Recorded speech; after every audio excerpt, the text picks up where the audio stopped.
Okay, hello everyone. It is I, Chastity White Rose. So I have my phone recording. Well, it's not recording my phone. I'm streaming live on the Bigo app with my phone that has my camera, and then I'm also using my webcam attached to my computer to stream with StreamYard. So the idea is that the StreamYard will actually stream to YouTube, so this will be recorded, whereas Bigo does not source streams. So here's what I want to talk about today. So let's see how I do this because I can look at this camera, I can do that, but then if I look at my phone this way, then people see me. So I may be switching back and forth because I got my phone and my webcam both has my video feed. So anyway, today's topic is when the customer is wrong. Okay, so anybody of you who work any kind of job, do any kind of business, you have some kind of customer, the people that you're serving. So now, specifically, I'm going to tell you some incidences. Now, I'm not going to be mentioning names of my coworkers or any names of any customers because they would kick my ass if I did. Um, and most of the customers are nice, but there's a few people. Okay, so sometimes people falsely accuse the floral department of not delivering things. So they call us and ask if an order that they place has been delivered. And sometimes I ask, well, have you checked with the recipient? Did they receive it? And they're like, well, no. And I'm like, well, that would be a good place to start.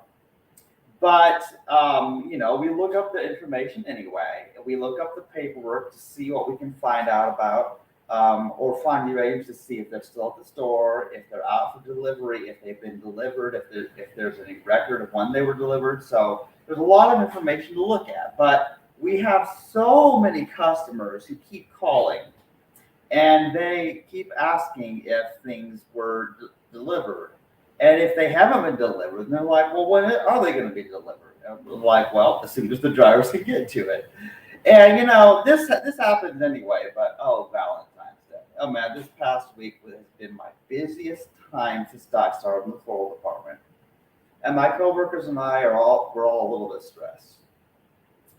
But okay. First of all, I do have some comments on Vigo that I may want to reply to because I have 66 people watching on Vigo. I'm not sure if it's Vigo or Vigo, but I have 66 people watching me right now on here, and so some of them leave some comments, and this is where it gets interesting because nobody watches my streams on YouTube or Facebook except maybe my sister and maybe Papa. So that's weird. But on Bigo, all kinds of people are watching. There's 67 watchers right now, and let's see here. There's a lot of people watching, and somebody said that they like my mullet. Yeah, that's cool. They like my hair. That's nice. I'll be checking the comments once in a while on my phone there. But anyway, so customers, they're always constantly asking us if things have been delivered, when they're going to be delivered. And the thing is, nothing can get delivered because the customers will not shut up. They won't stop calling us so that we can get to work on doing the things, and which includes serving the customers at the counter in the store, as well as communicating with the drivers about things.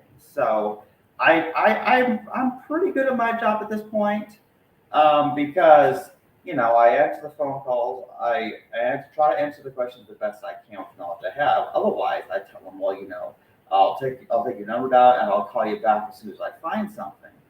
You know, and so but this last week, oh man, Valentine's Day has been so crazy. So more boxes of flowers, particularly a lot of roses than any other time so far. But although I haven't experienced Mother's Day yet, I started in June of last year. So So all these people think they're being romantic by sending their spouse, their boyfriend or girlfriend flowers, But here's where the customers are wrong.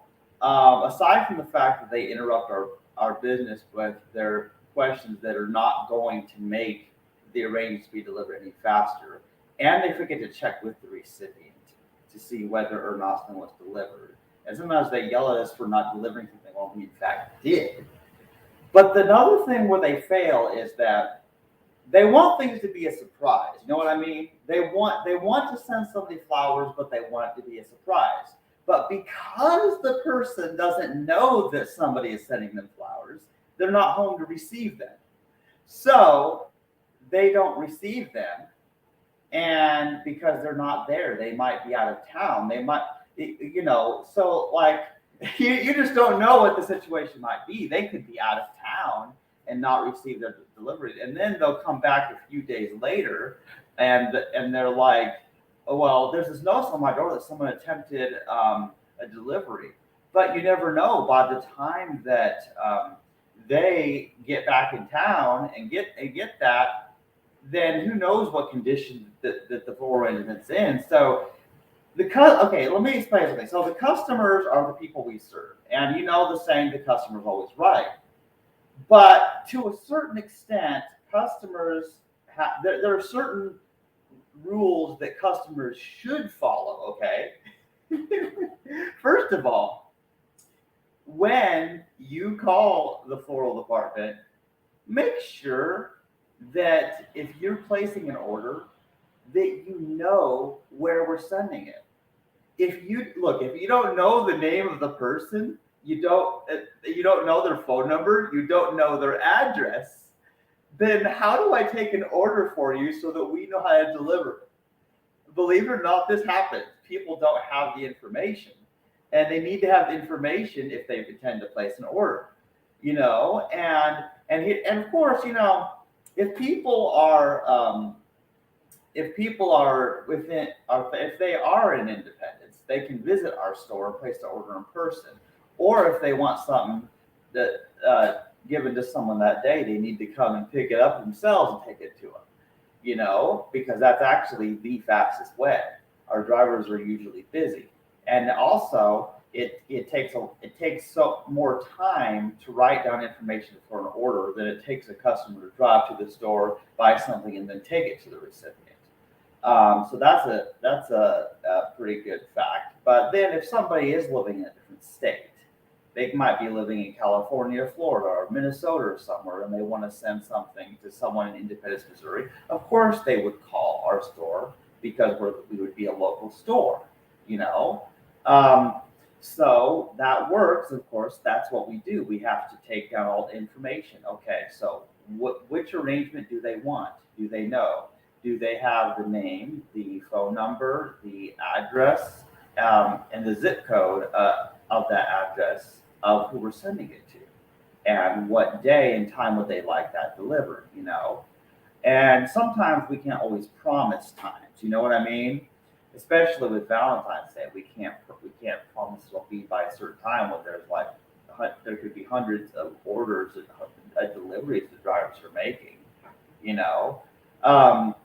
But so here's the thing: they have to have the information, and we take down the information, and that includes, their payment information. So yes, we do have to take their credit card information down. But this one customer was actually asked me, do you write down people's credit card numbers on paper?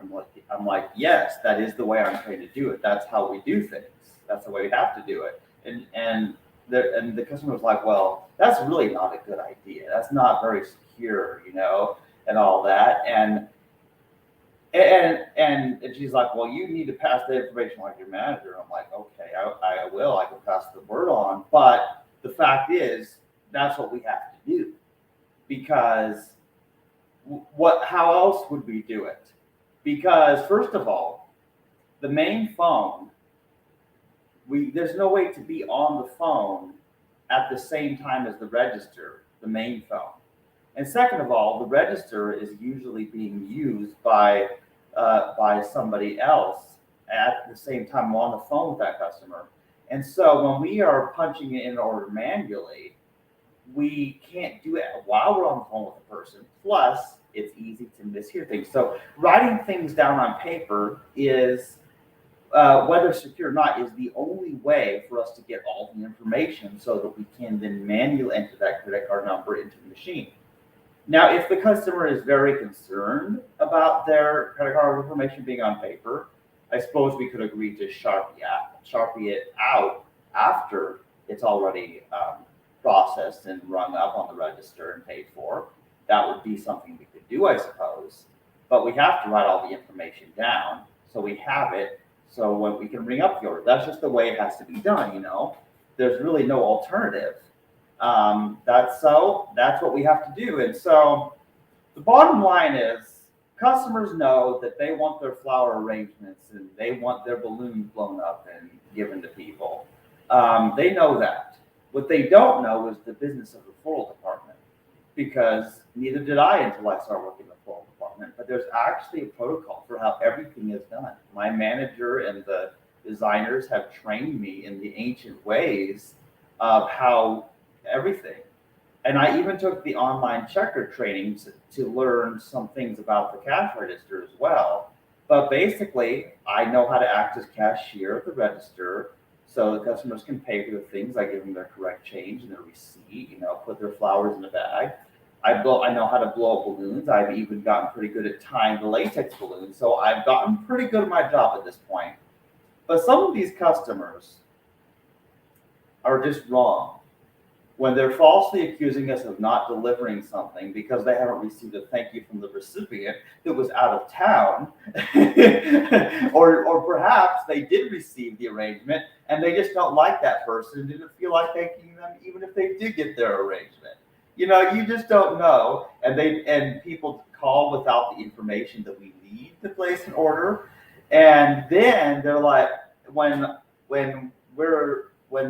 if something wasn't delivered, or it was attempted delivery and they want us to re-deliver it same day, but it's like 6:30 at night, the drivers and the managers and the designers are all gone, I'm the last person there. I'm like, there's no one who can deliver this tonight. So you'll either have to come in and pick it up tonight before we close, or you'll have to wait till tomorrow and arrange either pickup or delivery and talk to somebody, or I can write a note that you want delivered. So I offer, but I had to deal with this person's like, well, I ain't waiting until tomorrow. And what's your name? And I'm like, well, I'm Chastity. So, well, I'm going to call store manager. And I'm like, really? Okay. So what exactly is your plan to get me fired? That's still not going to get this floral arrangement to the hospital for the recipient. That's still not going to happen. So people are not very logical sometimes. Sometimes people are just not very logical. And I have my own brain moments myself, but there's just so many stories I remember of when the customer was wrong that I can no longer agree that the customer is always right. A lot of times they are right. And of course, even when they're wrong, we pretend they're right because we want their business. So there is a certain amount of dishonesty in business that I despise, because you have to be nice to the customers even when you want to murder them. That's just a fact, because you need the business. It's like, well, I hate you, but I need your money. That's the truth of business sometimes, and honesty doesn't win you very many points with people. So anyway, and then, this is where it gets complicated when somebody wants something delivered to a state that Hy-Vee does not deliver to, because there are only 8 states that have Hy-Vee stores, if I remember correctly, and California is not one of them.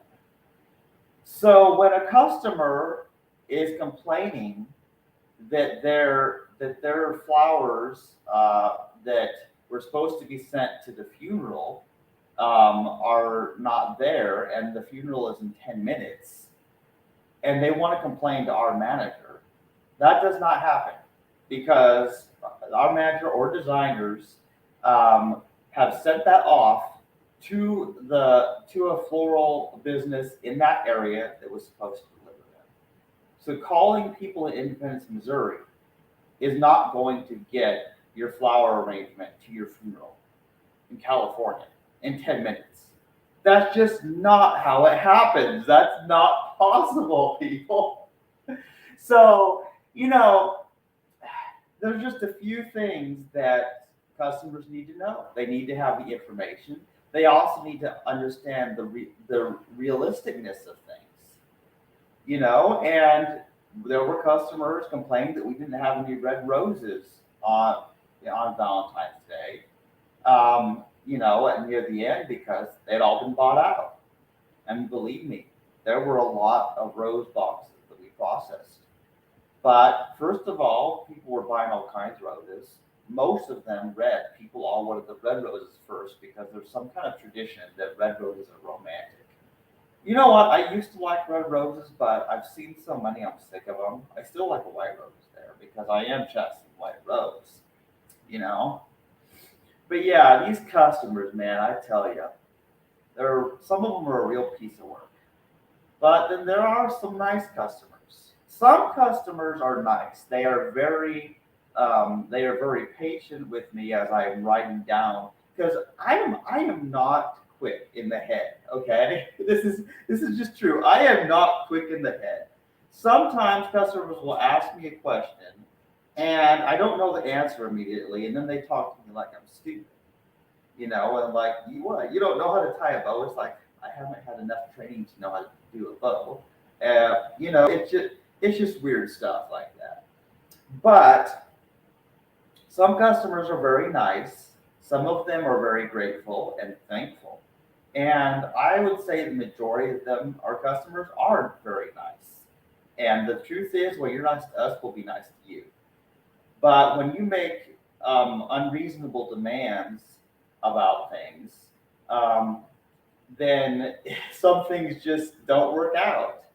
And it's also, I know that people like to surprise people with sending them flowers, but how does the person know to be in the location for that delivery if they don't know you're sending them something?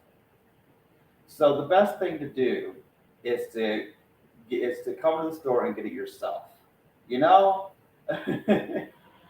or to at least find some way to find out a way to know that they will be there at the time that's going to be delivered. The customer has certain responsibilities if they want something done. Another thing that happens is somebody will place an order and like they'll get a notice on the door if they attempt to deliver, but they're like, well, why didn't they just leave it at the door if I wasn't home at the time? There are so many reasons. It could get lost. The wind could blow it over and the glass could break, and that would also damage it. Somebody could steal it. There are so many reasons that we do not just leave flower arrangements or other orders just at somebody's door. It could be there all day in the hot sun or the freezing cold and just die, whatever it may be. Unless, of course, a customer specifically requests that we do leave it at the door and that the store is not held responsible at all for it being damaged or stolen, then maybe it can be done. But otherwise, we don't want that risk of something getting damaged and then the customer being mean to us about it. So that there's just some basic business sense. But if people knew how the business worked, they would be working in the floral department. They just would. So that's just a fact. Sometimes the customer is wrong. Oh man, it's hilarious. And this has just been an interesting time. These past few years have been crazy. Oh, let's see. We got some new people watching here, and somebody fed my dinosaur. On Vigo, you have a dinosaur. It's like a little baby dinosaur. It looks almost like Spike the Dragon, quite honestly. I don't know what happens when you feed the dinosaur, though. So that's interesting. But yeah, let's see. Is there any more about customers being wrong? Um, I don't know. I think I covered all of the major cases. Customers falsely accusing us of not delivering things we have. Customers, uh, you know, just constantly thinking that complaining to a manager will get things there faster when it's already out of her hands. Like, come on, people just don't have any sense. And so I love my job and I love the nice customers, but there's like that 5% of customers that it's like you just don't want to deal with those people. Um, but yeah, let's see. So yeah, well, I survived Valentine's Day. I survived this week. It's actually pretty good. Today was my day off, and I visited my mom, and I'm going to be working the next few days as well. But here's the thing. There was something else. Oh yes, I did achieve getting 20 T-spin doubles in no pomino in a row using the mechanical T-spin um, version 3. It's not hard to find information on it, but it rarely works out to actually pull off 20 T-spin doubles in a row. You have to freestyle the last three. You can get up to 17 T-spin doubles in a row following the pattern, but afterwards you're on your own. You have to figure it out. And that's not always easy to do, but I have videos that I've already uploaded to social media. But let's see, there was something else. Oh yes, now nobody's watching right now, but I want my friends to know that I could be in Facebook jail because Facebook has been getting worse and worse with its censorship. So I had a comment that was deleted, and they warned they may restrict my account. And let me just tell you what it was. Okay, so you okay? Now I'm a vegan. Okay, I don't I don't eat animal products, no meat, dairy, eggs, honey, or anything of that sort. I don't buy these products because I don't want the animals killed. But there's a lot of non-vegans making excuses about how, oh, well, animals in these industries are treated like families and they're humanely and painlessly killed. So all I said is these people who say that, I would like to humanely and painlessly kill them. They wouldn't like it. How is it humane, to kill somebody? And even if it's painless, people still generally don't want to die. And so it's just like me and, a lot of my friends have already been censored on social media for veganism and stuff like that before. And it's frustrating because most of the world is carnivores and they have no problem with the fact that animals are killed for the products that they eat or that they wear leather or fur and they are 5 pounds of being killed. Some people even hunt and kill animals themselves. And to tell you the truth, I actually have more respect for the people who hunt and kill the animals themselves because at least they have an awareness that they're killing animals, whereas other people try to deny that they're killing animals just because they're not the one shooting them with a gun. You know what I'm saying? So it's just crazy. People are so deceived in the head. They're just not honest with themselves. And okay, here's what being a vegan is, okay? For me, being vegan is about being honest. Truth is, I wouldn't be able to kill the animal myself because it's not a nice thing to do. I could not kill the animal myself with my own hands. So why am I paying someone else to do it? It's really that simple. So I don't anymore, and I don't buy animal products. I live off of pasta and nuts, and there's also vegan pizza. There's lots of vegetables. There's lots of cereal. There's all kinds of good vegan food in this world. Like most food is vegan.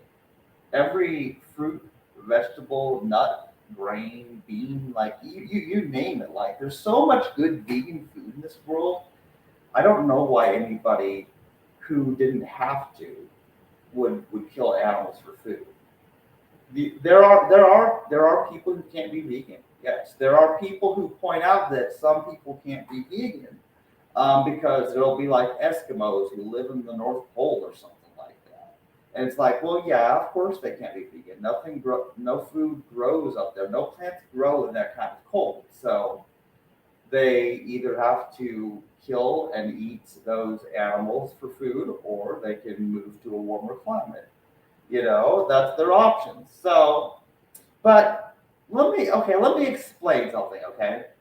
So let me explain.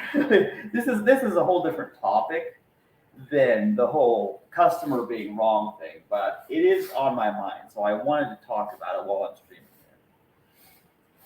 There are people who complain that being 100% vegan is impossible because all actions result in harming someone, So there's someone who's like, oh, well, you can't be vegan because you might go for a walk and you might step on an ant on the sidewalk and you've just killed an animal, therefore you're not vegan. I'm like, really? That's weird. Okay, now that's just weird. Like, that is a weird concept, okay? So because you can't be perfect at something, you don't try at all. And have you ever heard of this statement that perfect is the enemy of good? Well, it's true. Okay, let me explain. I'm going to explain something, people. I'm checking my comments here. Ooh, people are sending me hearts. Okay, so I'm going to explain something. Now, I will explain veganism with Tetris. Listen to this. I will explain how veganism works by comparing it to Tetris. So now, when I am playing Tetris and I'm trying to get a high score, what do? I go for the T-spin doubles loops, my mechanical T-spin doubles. If you've seen my videos on TikTok, you know what I'm talking about. The loop where you can get multiple T-spin doubles in a row, and then it's possible to send a whole bag of pieces into the 3-wide well, lower the stack so you can continue. So technically, it is an infinite mechanical T-spin factory.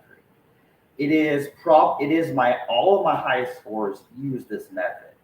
And the truth is, even though you clear fewer lines than you would if you were doing other methods, the scores are often higher just because of the way T-spin doubles are rewarded. So T-spin doubles are the way to score high in Tetris. This is a fact. But it's also true that it's almost nearly impossible to complete a marathon with only T-spin doubles, or to continue the loop. At a certain point, a piece will misdrop and the loop will end. But does that mean that you should not do T-spin doubles just because there's a chance that you'll fail before your game ends? No, that's dumb. You still get a higher score because you did the mechanical T-spin double. Even after the first 100 lines, you misdrop a piece and you have to do something else to finish the game. Similarly, veganism works like this. Yes, you can't avoid accidentally stepping on every insect as you're walking to work. You can't avoid accidentally running over a squirrel if you're driving a car. Occasionally, those squirrels just get in the road because they don't know any better. But that doesn't mean you intended to kill them anyway. But to argue that because you may accidentally step on an ant, or you may accidentally run over a squirrel or a deer in the road, to then say that because you may accidentally step on an ant or you may run over a squirrel, that you must drink the breast milk of another species and kill the baby of that species so that you can drink that milk that was intended for that baby. And that's what dairy is. Humans kill the cows so they kill the calves so that they can take all the milk from the mother cow. So murder is required to have dairy, not just meat, but dairy. And then there's eggs and honey, and there's murder involved in those industries. This is just a fact. Educate yourself on veganism. There are some good documentaries: Forks Over Knives, Earthlings. There's Cowspiracy, which is more about the environmental impact, but still valid. There's Speciesism, the movie, which I highly recommend. There are so many good vegan documentaries. and I've watched quite a few of them.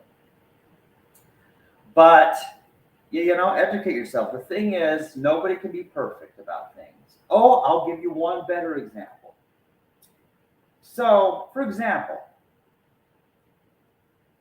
I'm a real advocate of celibacy. Okay, so I think that celibacy and basically not having sex is a good way to live. That's what I think.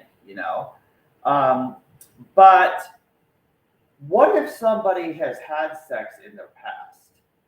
Does that mean that celibacy is not a good path for them because they had sex before and so their perfection is ruined because they lost their virginity? No, no, no, no. That's not how it works, okay? So people may agree or disagree with me. That's not the point. The point is that what if I had been a person who had sex in the past? I'm a virgin, but what if I had sex intentionally with people in the past? I would have still taken a vow of celibacy later and named myself chastity. I still would have done that. Because if we're trying to aim to be perfect at our celibacy or veganism or even Tetris, we're gonna fail because we're gonna make mistakes. We all make mistakes. Nobody's perfect. Although some of my Tetris runs are actually perfect. But that's beside the point. The point is we can't all be perfect. We can't do everything right all the time. But to suggest that there's not some ways that are better than other ways is just ludicrous. You know what I mean? Like, seriously. And I think this can almost tie it back into, the customer sometimes being wrong. The thing is, sometimes the customers are right, but occasionally they are wrong, you know? And I think an honest person admits when they're wrong and does something about it. And that being said, if you think I'm wrong about something, feel free to try to correct me. Although so far, nobody has. People don't comment on my live streams. I don't know. Although I get a few comments on Vigo, but you want to know something? Like all the comments I get are about my hair, like, or that I have beautiful eyes. Like people only care about my hair and my eyes. I don't know what's up with that. Oh, also, my shirt, male, female, burdened with glorious purpose. See, there's three check boxes here. So I'm neither male nor female. I'm burdened with glorious purpose. It's a non-binary shirt, you know. Oh man, that's another good topic. I love the transgender topic. There's another interesting incident where the customer's wrong. So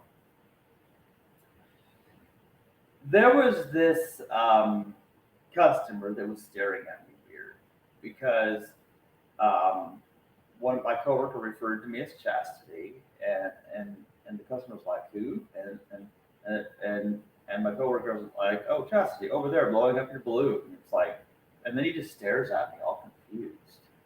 And so, this is something when you're transgender, you get used to this kind of thing.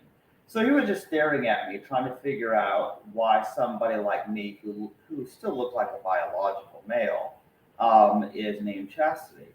And so I just explained to the customer, well, my name is Chastity because I'm transgender, and also I took a vow of celibacy. So my name's Chastity. It's not that confusing, but he just stared at me so awkwardly, like he was so confused. But it's also kind of rude to just stare at somebody so weird like that and to question them about their name like that. But I don't take offense to these things because I'm so used to it. I feel like people say dumb things to me as a transgender person. They say dumb things to me as a vegan because they don't understand veganism. And instead of watching the documentaries, they ask me to explain things. I cannot tell you how many conversations I've had with people about veganism like this, and then they find out I'm vegan and they're like, oh, well, why don't you eat meat? Well, why don't you do dairy? Animals are killed in the production of dairy. It's like, actually, yes, they are. Google search this. Come on, people. We have the internet. Like, okay, okay, now, some people don't have the internet, but if you have the internet, do what I did. When I first heard the word vegan, I looked it up on the internet and I found what veganism was. I read why we should go vegan by Magnus Finding. and it explained everything in a very clear case. But we have the internet, so you can learn anything. You can learn about veganism. You can learn what being transgender means. You can learn how the best Tetris strategies. Like they're all out there. Like you can learn just about anything. That said, there are some things that you cannot learn. There are things that videos of mine on YouTube, posts and comments of mine on Facebook that have been deleted because there's certain information that the tech lords don't want you to hear. And I can't tell you what it is because if I say it, they will delete this video as well. So bottom line, if you really want to know what I have to say on some things, hey, message me. I'll give you my phone number, my email address. We can communicate privately about things. But it's really better to get to know a person, the best you can. And I have some good online friends, but truth is, I wish that I was not separated from my good friends, by so much distance. Like I'll mention a few good friends, Monique, Pafo, and Jamie, and a lot of my pro-life and other vegan friends that I only know through social media and stuff like that. I wish that I lived in the same town with them, but I don't. And here's the truth, okay? So of all the people in my life, the person I end up spending the most time with is actually my roommate River, who is not here right now. I don't actually know where he is, and there's like a storm out there. He said he had a date, and I haven't seen him since, so who knows? But because my roommate River lives with me, when you see someone every day and you're eating in the kitchen together and you talk about stuff, it's so much better than even online friendships because it's just not the same. It's not the same as actually being with a person where you can dance with them, you can just talk with them at 3 in the morning or anything. You don't have to worry about phone calls and bad reception or your internet cutting out while you're doing a video chat. You don't have to worry about that. Like my best times are with people in person, and that includes only River, my roommate, and visiting my mother. The people I can talk to about anything without having to worry about if my camera or microphone is going to work. I love live streaming. I love technology. I love the internet because of what it lets me do. I can communicate with an unlimited number of people at one time through the internet. But at the same time, you people know what I'm saying, don't you? Like, it's just not the same as actually just being in the same room with a person. There's definitely a reason why, even though people can talk on the phone, they can email, they still prefer to be in person. I wish I had more of that in my life, but truth is, I have no social interaction. If you take away the internet, I have no social interaction except the customers and coworkers I deal with at work, my roommate, and my mother. That's my entire social life. And I think that's part of why I do live streams because I want to branch out and I want to meet more people. You know what I mean? I want to meet more people who can be important people in my life because, um, you lose people. People die. They move away. And it's good to not depend on one person too much. It's good to have a variety of people. And that's just the fact is that people can't all depend on just one person for everything they need. I love my roommate to death, but the thing is, he smokes and he drinks alcohol, and he's not going to live as long as I do if he keeps up this lifestyle. So I worry about the day I'll lose him, and then my mother will most likely die before I do. And so I will be very alone in the world if I lose these people. And that's why I want to do so much more. Oh, there's so much more I want to do. Like, man, people, you have no idea. There's so much I want to do. Like, I want to travel. I can take the bus. I've done that before. I want to travel to comedy clubs. I want to go to the Game Cafe. There's actually a place called the Game Cafe in Independence. Like, there's so many places I want to go, and I want to meet people in my local area that I can connect with, play Tetris with, play chess with, do some stuff because it's actually, life is more fun with friends. It really is. And that's part of why I put myself out there on social media so much because, I want good friends, and sometimes things work out and sometimes they don't. So that's part of why I live stream. But another reason I live stream, record various videos is for entertainment purposes. I like to entertain people, but I do like to educate people on veganism and transgender issues and stuff like that. There's so much I have to offer. There's so much I have to say that you won't hear anywhere else. Um, and also you can read my books, my Keller's Honesty series. I have audiobooks, I have printed books, I've got ebooks, I've got it all. Check out my YouTube channel for more. I can give you links to a lot of things. Just ask me. Let's see here. Oh wow, a lot of people have joined. People haven't said really much of anything, but yeah, 68 people watch on Vigo now. I believe that I've said everything that I need to say, really. Um, so perhaps I should end this stream because I am getting tired. Um, though if I do anything else tonight, it will most likely be to see if I can get the 20 teaspoon doubles in Tetris again on a different platform because I have my no pomino video, but it's a little bit too fast for anybody to follow because it's so fast. So I may need to try JSTRIS or Tetrio, see if I can get the 20 teaspoon double badge. There's actually a Tetrio badge for getting 20 teaspoon doubles. So I may give it a shot. So I guess I will end this live stream, at least on StreamYard. I may still go on Vigo for a while. So I hope somebody has enjoyed this entertaining and enlightening video. Let me know your thoughts in the comments. Send me some messages, people. I have so much to say. I'd like to hear your thoughts. I can have guests on my stream, seriously. Okay. Oh, that's right. Be excellent to each other and party